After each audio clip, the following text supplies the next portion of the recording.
மருத்துவ குணம் கொண்ட சோடா தேன் கண்டுபிடித்த பழுப்பு புரட்சியாளர் ஜோஸ்பின். தேனில் சோடா கலந்து உருவான புதிய குளிர்பானம். ஒயிட் சுகருக்கு குட் பை, தேன் சுவைக்கு வெல்கம். ஒயிட் சுகரின் தீமைகள் குறித்த விழிப்புணர்வு அதிகரித்து வரும் நிலையில் தேனை கொண்டு புதிய வகை கூல்ட்ரிங்க்ஸ் தயாரித்து வியப்பில் ஆழ்த்தியுள்ளார் மதுரை கடச்சனேந்தலை சேர்ந்த தேன் மதிப்பு கூட்டு உற்பத்தியாளர் ஜோஸ்பின். ஏற்கனவே தேனில் 50க்கும் மேற்பட்ட பொருட்களுடன் மதிப்பு கூட்டி அறிமுகப்படுத்திய இவர் தற்போது ஹனி கோலா எனும் புதிதாக தேனில் கலந்த சோடா தயாரித்துள்ளார். பொதுவாக சோடா என்றாலே அதில் ரசாயனங்கள் கலந்திருக்கும். ஆனால் இந்த புதிய பானம் முழுக்க முழுக்க பல்கலை ஆராய்ச்சி வழிகாட்டுதலோடு இயற்கை முறையில் தயாரிக்கப்பட்டுள்ளது. தேன் இயற்கை முறையில் தயாரிப்பது, சோடா கேஸ் மற்றும் ரசாயனம் இவைகளை எப்படி இணைக்க முடிந்தது என எல்லோரும் வியக்கும்படி செய்துள்ளார்.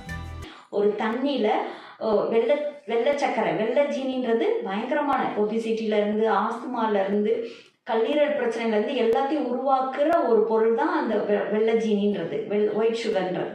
இதை ஒரு தண்ணியில கலக்கிட்டு அது கெட்டு போகாம இருக்கிறதுக்கு கொஞ்சம் கெமிக்கல், அதுக்கு பிள்ளைங்களை அட்ராக்ட் பண்றதுக்கு ஒரு கலர், இது எல்லாமே செயற்கை தான், இது எல்லாமே கெடுதல் தான். இது கலந்த ஒரு பானத்தை அந்த குழந்தைங்க வாங்கி அது கூட கொஞ்சம் கார்பனேட், இது மொத்தத்துக்குமே கெடுதலா இருக்கிற ஒரு பொருளை வாங்கி உணவுன்னு நினைச்சு சாப்பிட்டுட்டு இருக்காங்க. ஆனா என்னுடைய மதிப்பு மிக்க தேன் அந்த கடையில இருக்கு, ஆனா அதை யாருமே திரும்பி கூட பார்க்கல. அப்ப இந்த குழந்தைங்க எல்லாருமே அதை விரும்புறாங்க, இதை ஏன் விரும்பல? இங்கெல்லாம் ஒயிட் சுகர் இருக்கோ அதை ஃபுல்லா மாத்தி நான் தேனை அதுக்குள்ள கொண்டு வர்றதான் என்னுடைய வேலை. அதுவும் ஆராய்ச்சியில யூனிவர்சிட்டியோட சேர்ந்து ஆராய்ச்சி பண்ணி இதை கெடுதல் இல்லாம கொண்டு வரதான் என்னோட வேலை. அப்ப இந்த தேன் கூட கார்பனேட் சேர்த்தா கார்பனேட் கெடுதல்ன்றாங்க. ஏன்னா கெடுதல் சோடா அப்படின்னாவே அது கெடுதல்.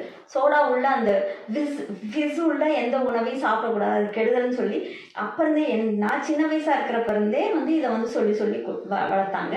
அப்ப இது கெடுதலே, இதை எப்படி நம்ம தேன் கூட சேர்க்க முடியும் அப்படின்னு நான் யோசிச்சேன். அப்புறம் யூனிவர்சிட்டியில போய் கேட்டப்ப இதுக்கான ஆராய்ச்சிகள் நிறைய ரிசர்ச் நாங்க எடுக்கிறப்ப சோடான்றது 260 வருஷத்துக்கு முன்னாடியே கண்டுபிடிச்ச ஒரு பானம். ஜோசப்ன்றது தான் கண்டுபிடிச்சாரு. அவர் கண்டுபிடிச்சு கொடுக்குறப்ப இதை ஜீரணத்துக்காக ஒரு பொருளை உருவாக்குனாங்க. மருந்து பொருளா உருவாக்குனது தான் இந்த சோடா அப்படின்றது. சோடான்றது மருந்து பொருள், ஜீரணத்துக்காக இதை உருவாக்குனது. ஆனா இன்னைக்கு கெடுதலா எப்படி மாத்தணும் அப்படின்னா, இது கூட ஒயிட் சர்க்கரையும் கெமிக்கலும் அதுக்கு ப்ரிசர்வேட்டிவும் போடுறதுனாலதான் இது கெடுதலா மாறிடுச்சு. இதை திருப்பி அதே நல்ல மருந்து பொருளா மாத்தணும்னு ஆசைப்பட்டுதான் நான் தேன் கூட சேர்க்கிறப்ப, ஏன்னா தேன் கூட தண்ணி சேர்க்கக்கூடாது, தண்ணி சேர்த்தா அது கெட்டு போயிடும். அப்ப இந்த கார்பனேட் சேர்க்கிறப்ப அது கெட்டு போகாம இருக்குது. தண்ணி சேர்த்தாலும் அந்த தேனோட தன்மை மாறாம கெட்டு போகாம இருக்கிறத நாங்க ரிசர்ச்ல கண்டுபிடிச்சோம். அதுக்கப்புறம் இதுல அந்த கெமிக்கல், ஏன்னா இங்க நம்ம சைடு பாத்தீங்கன்னா பாலமேடு பக்கம் அவ்வளோ கொய்யா விவசாயிகள் அந்த கொய்யாக்காயை கருப்பு கருப்பா வந்துடுது, அதை பூரா மாட்டுக்கு கட் பண்ணி போட்டுட்டு இருக்காங்க. இதை நம்ம வாங்கி இதை பாத்தீங்கன்னா, ஏன்னா கொய்யா எல்லாருமே சர்க்கரை நோயாளிகள் கூட சாப்பிடக்கூடிய ஒரு கனி கொய்யா கனி தான்.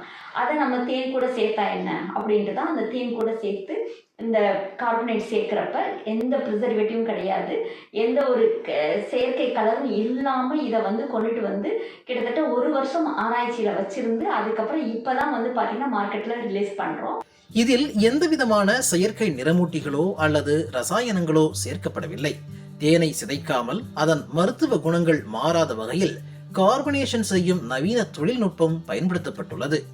இயற்கையான தேன் மற்றும் சுத்திகரிக்கப்பட்ட நீர் ஆகியவற்றின் சரியான கலவையை ஆய்வக சோதனைக்கு உட்படுத்தி இதனை உருவாக்கியுள்ளனர்.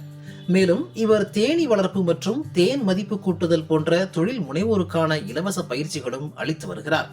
தேனுடன் சோடா கலந்து ஜீரகம், லவங்கப்பட்டை, ரோஜாப்பூ, பன்னீர் ரோஸ், மாங்காய், எலுமிச்சை உள்ளிட்ட பிளேவர்களிலும் இந்த ஹனி கோலா தயாரித்து விற்பனை செய்து வருகிறார்.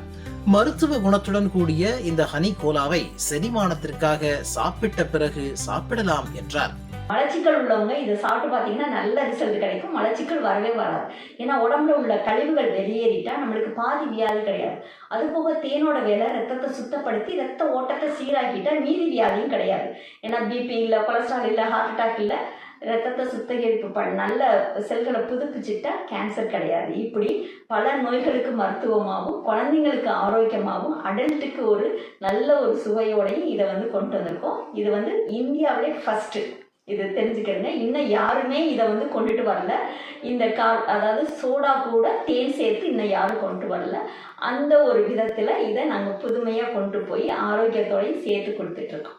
இந்த முயற்சியின் பின்னணியில் இருக்கும் மிக முக்கியமான நோக்கம் ஒயிட் சுகர் பயன்படும் அனைத்து இடங்களிலும் தேனை கொண்டு வருவதுதான். தேநீர், காஃபி முதல் குளிர்பானங்கள் வரை ஆரோக்கியமற்ற ஒயிட் சுகர் இனிப்புகளுக்கு மாற்றாக இயற்கை தேனை மக்கள் பயன்படுத்த வேண்டும் என்பதே இவரின் லட்சியம்.